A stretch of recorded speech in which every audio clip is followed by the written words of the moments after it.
Hello students, in this class we shall discuss applications of Gauss's law.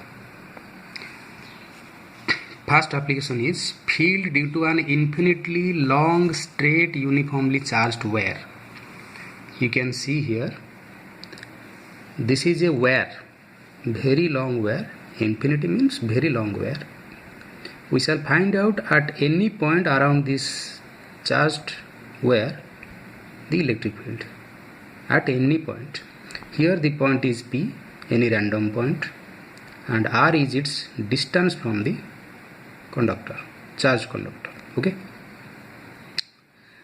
Now we shall find out the expression of this E using Gauss's law.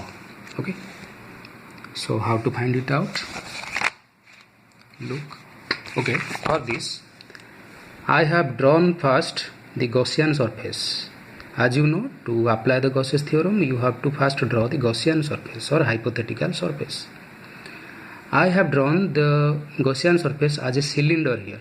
You can see this is the hypothetical cylinder on dotted lines, and P is situated on this cylinder, on the surface of the cylinder. Okay, this cylinder is around this wire or conductor. Okay, now the length of the cylinder is small l. I have taken here small l. Okay, and already we have taken what is the value of the charge density on this conductor. This is charged body, no? That's why it must be having some charge density, that is linear charge density, since this is a length only. So that linear charge density is lambda.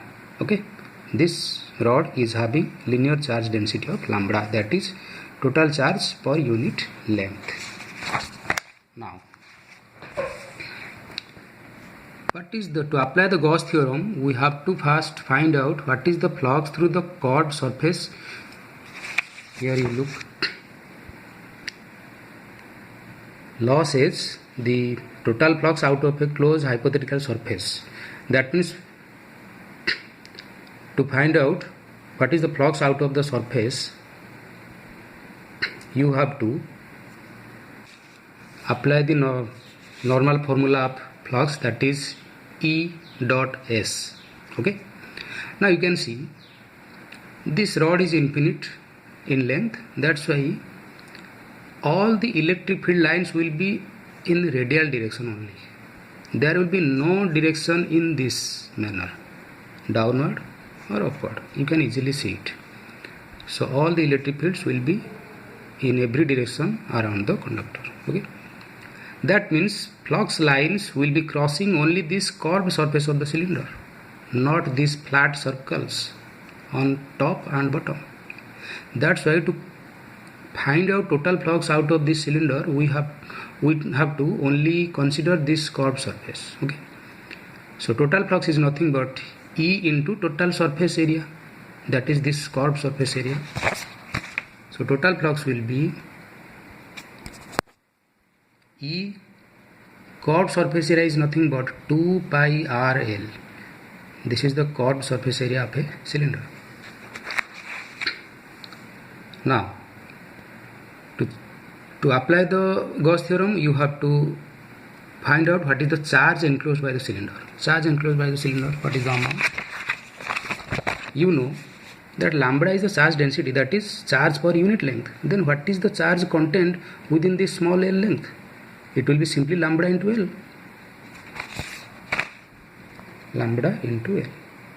Charge per unit length into length of the element. It is charge content inside the Gaussian surface. Now, by Gauss law, phi is equal to Q enclosed by epsilon naught. We have found phi as this much and Q enclosed as this much. So this is equal to phi is equal to Q enclosed by epsilon naught. Q is nothing but lambda L by epsilon naught. By simply cutting the L from both sides and rearranging the remaining terms, E will become lambda by 2 pi epsilon naught R. Lambda by 2 pi R epsilon naught R. N cap. What is n cap here? Since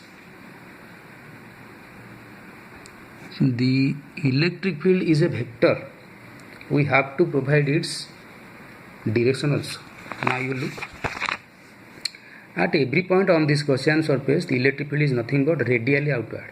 Okay, radially outward. That's why I have put here n cap. Okay, you can also put here r cap, no problem. Okay, that's all. Next is field due to a uniformly charged infinite plane sheet. Okay, here you look, this is a sheet and it is having charge. Okay, since this is a surface area, we can say that it is having surface charge density, that is sigma. Okay, that is charge per unit area. So very easy that at every point around this surface, if this surface is having only two sides, the electric field will be either in this side or in this side. Suppose this is a point where the electric field will obviously be in perpendicular direction. Here it is another, in the other side it is in that direction. Okay, we have to find this electric field E due to this sheet at any random point. Okay, here a point is chosen. Okay, and it is at a distance x from the sheet. To find out the electric field, as you know, we have to first draw the Gaussian surface. Here I have drawn the Gaussian surface as again a cylinder. This is a cylinder. Okay, passing through the surface, and its base area is A. Here A, here is also A. Since you know all the fluxes are passing through these circles only, this curved surface area is having no flux at all. That's why we shall consider only this area of the cylinder. Okay, so total flux in this side is equal to electric field into area, that is EA. In that direction also E into A. Then total flux out of this cylinder will be EA plus EA, that is 2 times EA. Here I will show you. Total flux phi is equal to E into 2A. Okay, now this is total flux. Next we have to find out what is charge enclosed. Okay, to find the charge enclosed, look here. Sigma is the charge per unit area. Then we have to find out charge contained within this area A. That will be simply sigma into A. So charge content within the Gaussian surface is sigma into A. Charge per unit area into elementary area. Now apply the theorem. Total flux is 2EA. This is equal to charge enclosed by epsilon naught. Okay. Now if you cut A from both sides, it will become E is equal to sigma by 2 epsilon naught. Okay, sigma by 2 epsilon naught. One thing you mark here, of course E is a vector and I have not provided here the direction. It is obviously perpendicular to the sheet. But one thing you mark here, there is no term of R here. That means where the, or X. In this case we have taken X. We don't have any point of any distance, that is distance of the point from the sheet. That means it is independent of the distance.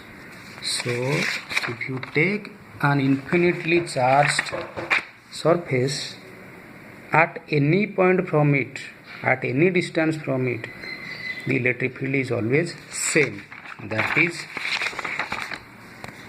sigma by 2 epsilon naught. Okay, that's all. Here you must be thinking that how come it is possible that a charged body is having electric field same at every point.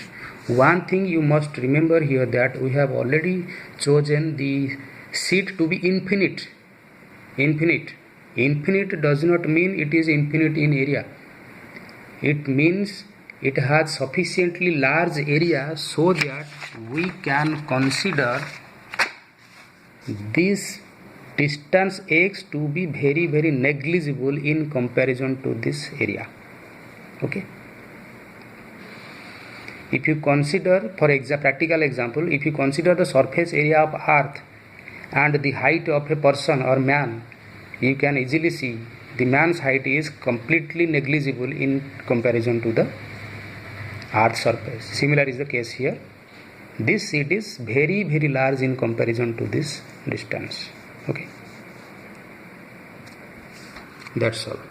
Next is field due to a uniformly charged thin spherical cell. Here you look, this is a cell. Okay, its radius is capital R. We have to find out the electric field at both outside and inside of the cell. Okay, once this cell is charged. First case is field outside the cell. Here you look, point P is outside the cell and its distance from O, center of the cell, is smaller. Okay, and here the dotted line shows nothing but Gaussian surface containing the point P, where you want to find out the electric field. Okay, to proceed, you look here. First of all, we have to find out the flux through the surface, phi. Flux through the surface is electric field E into area. Here you look. What is electric field at this point E? That is E. Okay, E into what is the total flux? Flux will be nothing but surface area of this surface, that is nothing but 4 pi r square. So this is E into 4 pi r square. Next, the charge enclosed, that is Q enclosed, is equal to sigma into 4 pi r square. Here you look, this surface is enclosing this cell and which is charged. What is the charge contained in this cell? Let this cell's surface charge density is sigma and its surface area of course is 4 pi r square. So charge contained in this cell will be charge density into surface area, that is sigma into 4 pi r square. Okay, now we have got the two things required, that is phi is equal to Q enclosed by epsilon naught. Put the respective terms here. E into 4 pi r square, that is total flux, is equal to sigma into 4 pi r square, that is Q enclosed by epsilon naught. By cancelling the terms, finally we shall get E is equal to sigma by epsilon naught r square by r square. Okay, if you again go through here, you can see, don't cancel the terms, just put E in the left side and take this 4 pi r square to the right side. Okay, it will now become sigma 4 pi r square by 4 pi r square epsilon naught. Okay, now if you rearrange it, you can see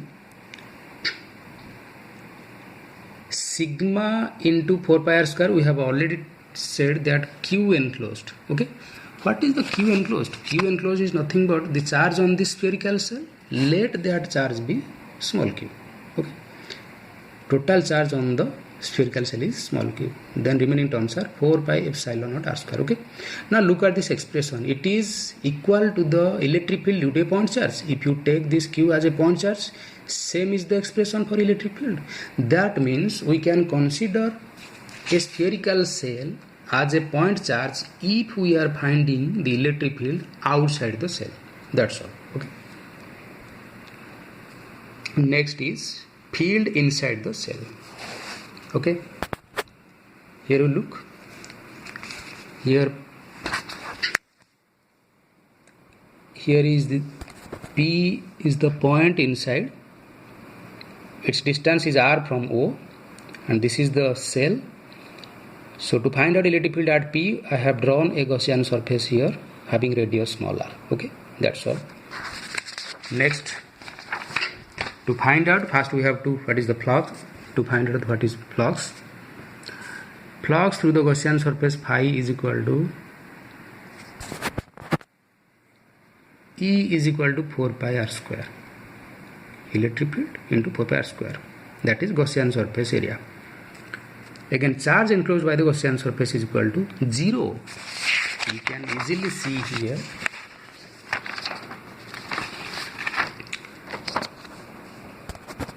charge enclosed within the Gaussian surface. Here is the Gaussian surface, and within this Gaussian surface no charge actually exists. Okay, you can easily see. Now Q enclosed is equal to 0. So applying theorem, flux is equal to Q enclosed by epsilon naught, that is 0. So altogether E becomes 0. Okay, so electric field inside a spherical cell, charged spherical cell, is 0. That's all, and with this chapter is also over. So you go to the numericals and ask me doubts. Whatever doubts regarding theory also, you can also ask me. Thank you.